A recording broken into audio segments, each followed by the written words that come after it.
Well, I guess you can say Joe Biden is dealing with his first misstep as U.S. president-elect. He is now in a walking cast after hurting his ankle and fracturing his foot. Now, Biden was playing with his dog Major yesterday when he took a fall. He then went to a specialist in the afternoon and was videotaped leaving later in the evening. Biden is expected to need the walking cast for the next several weeks. Now, that said, Joe Biden is still striding ahead with his transition, his team announcing choices for key economic and communication roles. Our senior Washington editor is Lindsay Duncombe. She joins us right now in Washington with more on this. So, Lindsay, nice to see you. So talk to us about Biden's choices here, because his team is framing his picks as history. What kind of message is he trying to send?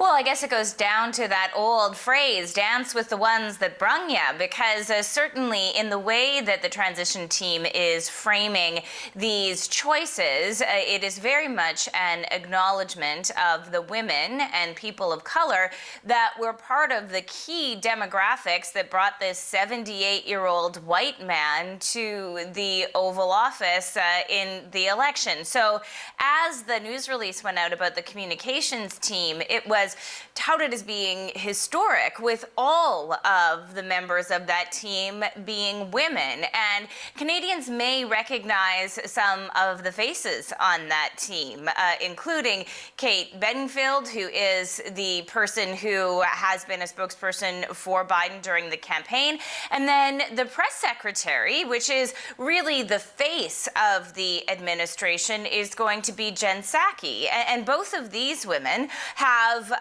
their in common the long-standing work with Joe Biden, as well as ties to the Obama administration. Interestingly, Simone Sanders, who's someone who has done a lot of the cable routine for people who have been watching this election very closely, she came to the Biden campaign from the Bernie Sanders campaign, so a progressive voice, an African-American voice, a black woman. She will be the press secretary for Vice President-elect Kamala Harris. And then when it comes to those economic announcements, these are expected to come sometime this week, perhaps as early as today, but we're also seeing some of those same demographic signals. Neera Tanden is reportedly going to be the person who has the big job of heading the Office of Management and Budget. She is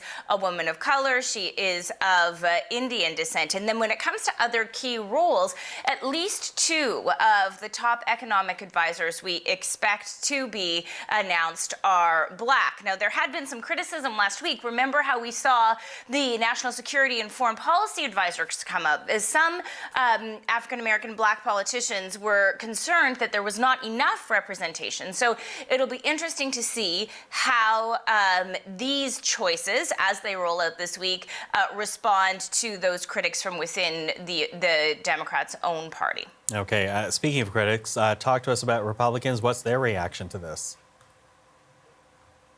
Well, Donald Trump's own current press secretary, Kayleigh McEnany, pushed back against the notion that all of these female communication officials are unprecedented and historic, noting that there are several women in the Trump administration in communications roles. She blames the framing here on the media, tweeting, "The completely discredited Washington Post once again reveals their blinding propagandist fake news proclivities." And there's also been pushback against the idea that Tanden would be the choice for that big job at OMB. One of the key advisors to one of the top Republican senators has said that this is a woman who has long criticized those very senators that will be necessary to vote for her to be confirmed. And she also has ties to the Clintons, so that doesn't go over well with Republicans. So even in this transition period, perhaps most in this transition period, these deep American divisions remain.